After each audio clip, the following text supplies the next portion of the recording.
2020년, 2021년, 2022년 수능이 다 다른데 올해 수능을 본 학생이 내년에 수능 보는 거 또 그 후에 수능을 보는 게 다 다르다는 게 좀 말이 안 되잖아요?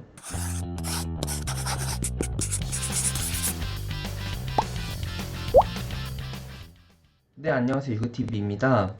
이번 영상에서는 2021년 수능 수학에서 뭐가 바뀌었는지 좀 얘기를 해보려고 하는데 2021년 수능이 말이 되게 많죠. 딱 1년만 시행하고 21년 체제를 그 다음 해인 2022년부터는 다른 형태로 수능을 치르죠. 당장 시험을 치른 학생들은 우리가 실험 대상도 아니고 왜 우리만 1년만 시행하냐 당연히 이렇게 얘기를 하겠죠. 그래서 왜 1년만 이렇게 시행을 하는지, 그리고 당장 내년에 수능을 본 학생들은 그에 대비해서 어떻게 공부를 해야 되는지 한번 같이 살펴봅시다. 우선 결론부터 얘기를 하면은 가형을 보는 학생들은 범위가 늘어나고 나형을 보는 학생들은 범위가 줄어요. 왜 지금 1년만 딱 이렇게 시행을 하냐면은 현재 고등학교 2학년 3학년 올라가는 학생들은 입학 때부터 2015년 개정 교육과정으로 수업을 했는데 수능에 이 개정 교육과정이 적용되는 시기가 지연되면서, 그러니까 2022년 수능부터 이게 적용이 되면서 2009년 개정 교육과정으로, 그러니까 지금 기존의 체제로 수능을 치르게 됐어요. 그러니까 교육과정이랑 수능이 이게 약간 엇나가는 과도기에 처해 있다고 볼 수가 있는데, 그래서 2021년 수능을 보는 학생들은 기존의 수능이 어떻게 치러졌는지를 좀 잘 알아야겠죠. 지금 현재 교육과정에서는 문이과 통합을 바탕으로 교과 과정이 시행이 되고 있는데 21년 수능에서 아직 가형, 나형으로 나뉘어서 시험을 보기 때문에 시험을 본 학생들이 매우 혼란스러울 수가 있어요. 2022년부터는 사회랑 과학도 통합이 돼가지고 사회, 과학 구분 안 하고 두 과목만 응시를 하면 되죠. 그러면 현재 시행되고 있는 수학 교육과정을 보면 이렇게 되어 있는데, 가형과 나형에서 공통적으로 수학 1과 확률과 통계는 포함이 되고, 나형은 수학 2를 포함하고 가형은 미적분을 포함을 합니다. 그러면 가형과 나형을 한번 나누어서 살펴볼게요. 뭐가 바뀐 건지. 우선 가형은 수열과 수열의 극한 단원이 추가가 됐어요. 이거는 원래 나형의 미적분 1 과목에 있었던 내용이죠. 그리고 가장 큰 변화가 기하 과목이 삭제가 됐죠. 그래서 평면곡선, 평면벡터, 공간좌표와 공간벡터 단원이 사라졌어요.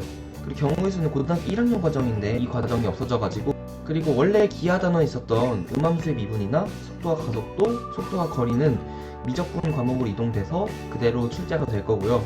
그래서 결론적으로 얘기를 하면은 학습 부담이 많이 줄어들 거예요. 평면 곡선 단원은 미적분 내용도 필요하고 함수에 대한 내용도 필요해가지고 좀 복합적인 내용이 많았죠. 그리고 벡터라는 하나의 큰 부류가 없어지다 보니까 공부할 내용이 좀 많이 줄어들 거고, 이 공간좌표라는 개념이 체감상 가장 어려웠어요. 이전에 다루지 않았던 내용이다 보니까 생소하기도 했고, 그래서 결론적으로는 학습 부담이 많이 줄어들 거고, 그 대신에 미적분의 비중이 좀 많이 확대될 거라고 얘기를 하더라고요. 물론 최근 수능 트렌드가 기하에서 어려운 문제가 나오기보다는 미적분 과목에서 좀 킬러 문항이 출제되는 비중이 많이 높아졌는데, 아예 기하 과목이 없어지는 만큼 미적분의 비중이 더 확대가 되겠죠. 그럼 다음으로 나형을 볼게요. 나형은 삼각함수 내용이 추가가 됐죠. 그런데 이거는 2009년 개정 교육과정보다 더 이전에 원래는 고등학교 1학년 때 공통수학으로 이 내용을 배웠었어요. 삼각함수의 뜻, 그래프, 주기, 그리고 코사인 법칙과 사인 법칙, 이 내용만 나형 범위에 추가가 되고, 원래 가형에서만 출제가 됐었던 삼각함수의 덧셈 정리와 삼각함수의 극한, 미적분은 미적분 과목으로 추가가 됐지 나형 범위는 아니니까 공부할 내용이 크게 늘지는 않을 거예요. 그런데 지수함수랑 로그함수 내용이 출제 범위에 포함이 되게 되면서, 원래는 지수와 로그라는 단어만 있었는데 이제는 지수함수 그리고 로그함수까지 추가가 되면서 전체적으로 총 크게 3가지의 함수가 추가가 됐죠. 그러니까 나형의 난이도는 좀 더 올라갈 거고 상위권의 변별력이 더욱 커질 거라고 생각이 돼요. 그리고 아무래도 삼각함수의 내용이 추가되다 보니까 중학교 교과과정에서 도형 단원 있잖아요. 그 내용이 좀 취약한 학생들은 더욱 공부하는 좀 어려움이 있을 것 같아서, 혹시 자신이 도형 단원이 좀 취약하다면은 이번 겨울방학 때 한번 다시 되짚어보는 것도 좀 필요할 것 같아요. 그리고 삭제되는 단원으로는 집합과 명제, 수열의 극한, 함수, 경우의 수, 크게 대단원으로 보면은 이런 내용들이 삭제가 되고, 소단원으로 보면은 구분구적법, 급수와 정적분, 그리고 모비율의 추정, 집합과 자연수의 분할, 이 단원들이 삭제가 된다고 해요. 전체적으로 크고 작은 변화가 많이 생길 텐데, 대체로 기존에 교육과정이 변할 때 처음으로 적용된 수능은 좀 쉽게 출제되는 경향이 있었어요. 그래서 이번 수능도 상대적으로 난이도가 좀 낮지 않을까라고 생각이 되고, 왜 그러냐면 기존 기출문제랑 범위가 많이 바뀌잖아요, 일단. 그러다 보니까 기출문제가 이전에 냈던 거랑 많이 달라질 거란 말이에요, 영향이. 그래서 문제가 좀 더 쉬워질 거라고 다들 예상을 하고 있어요. 그리고 이번 2020년 수능에서 좀 보였듯이 킬러 문항의 난이도가 좀 많이 낮아졌어요, 이전 연도보다. 그 대신에 준 킬러 문항이라고 해야 될까요? 최상위권과 상위권을 가르는 문제보다 상위권과 중위권을 가르는 문제가 더 어려워지면서 상위권의 부담은 상대적으로 좀 낮아지면서 중위권과 중상위권 학생들의 변별력이 더 커질 것 같아요. 또 영어가 절대평가로 바뀌면서 국어랑 수학 비중이 그만큼 정시에서 커지게 되면서 더욱 수학에서의 변별력이 중요해질 것 같아요. 그래서 결국 일단 3월 모의고사를 보고 유형을 좀 체험을 해본 다음에 내가 어떤 개념이 부족한지를 좀 파악을 하는 게 3월 모의고사 때 필요할 거고, 그 이후에 그 결과를 바탕으로 어떤 내용을 좀 공부를 많이 할지 그 학습의 정도를 계획을 해야 될 것 같아요. 네, 그러면 변경사항에 대한 얘기는 여기까지 하고, 이번 2021년 수능에서 가장 큰 논란이 됐던 게 기하 단원을 아예 빼버렸죠, 수능에서. 그리고 새 교육과정 원칙상 2학년 때 배우는 일반 선택 과목만 내는 게 원칙이라고 하는데, 그럼 대체 왜 기하와 벡터를 수능에서 배제를 했느냐, 이게 가장 큰 논란거리죠, 지금.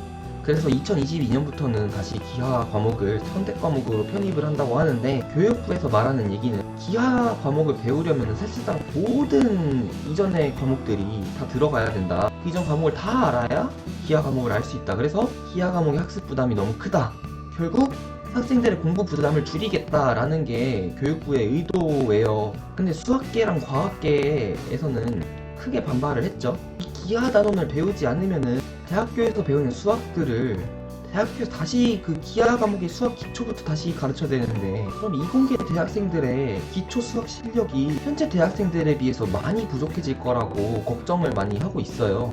그리고 2017년 수능부터 행렬 단원이 빠졌었거든요. 현재 이공계 대학생이라면 알겠지만 행렬이라는 내용이 선형대 수학이라는 과목에서 나오는데, 이걸 전공 필수로 배운 학과도 되게 많은데 대학에서 행렬의 기초 계산부터 공부를 해야 된다고 생각을 하면은 좀 적응하는데 어려움이 많지 않을까라고 생각을 해요. 당장 고등학교 때는 공부 부담이 덜겠지만 정작 더 심화된 내용을 배우는 대학에서 기초 과목부터 배운다는 게 좀 어렵죠. 사실 좀 이해가 안 돼요, 저는. 사실 저는 학습 부담이 많아진 게 수학 과목에 포함된 내용이 많아서라기보다는 더 근본적인 문제가 있을 거라고 생각을 해요. 근데 이렇게 시험에 포함되는 범위를 줄이는 건 너무 주먹구구식의 운영이 아닐까 생각이 들어요. 4차 산업혁명이다 이러면서 이공계를 밀어준다라고 얘기를 하는데도 정작 교육과정은 좀 시대를 역행하고 있는 게 아닌가. 그래서 앞으로 교육과정이 진짜 더 격하게 변할 것 같아요, 지금보다. 그래서 그 과도기에서 좀 희생양이 될 학생들이 걱정이 되고, 2020년, 2021년, 2022년 수능이 다 다른데 만약에 뭐 그러면 안 되겠지만 재수를 할 수도 있는데, 그 학생들은 만약에 올해 수능을 본 학생이 내년에 수능 보는 건 또 그 후에 수능을 보는 게 다 다르다는 게 좀 말이 안 되잖아요. 그래서 교육부가 좀 확실한 방향을 가지고 교육과정을 바꿀 필요가 있을 거라고 생각을 해요. 이전 연도에 비해서 많은 내용이 바뀌는 만큼 이번 수능을 준비하는 학생들 더 부담이 많이 될 텐데, 결국 가장 중요한 거는 내가 수학을 얼마나 열심히 하느냐, 이게 가장 중요할 것 같아요. 그러니까 주어진 상황에서도 열심히 하면은 좋은 결과를 얻을 수 있을 거라고 생각을 하고, 오늘의 영상은 이걸로 마치도록 할게요. 네, 그럼 다음에 더 유익한 내용으로 여러분들 찾아뵐 수 있도록 할게요. 네, 오늘도 긴 영상 시청해주셔서 정말 감사합니다. 그럼 전 다음 영상으로 찾아뵙도록 하겠습니다. 네, 그럼 안녕.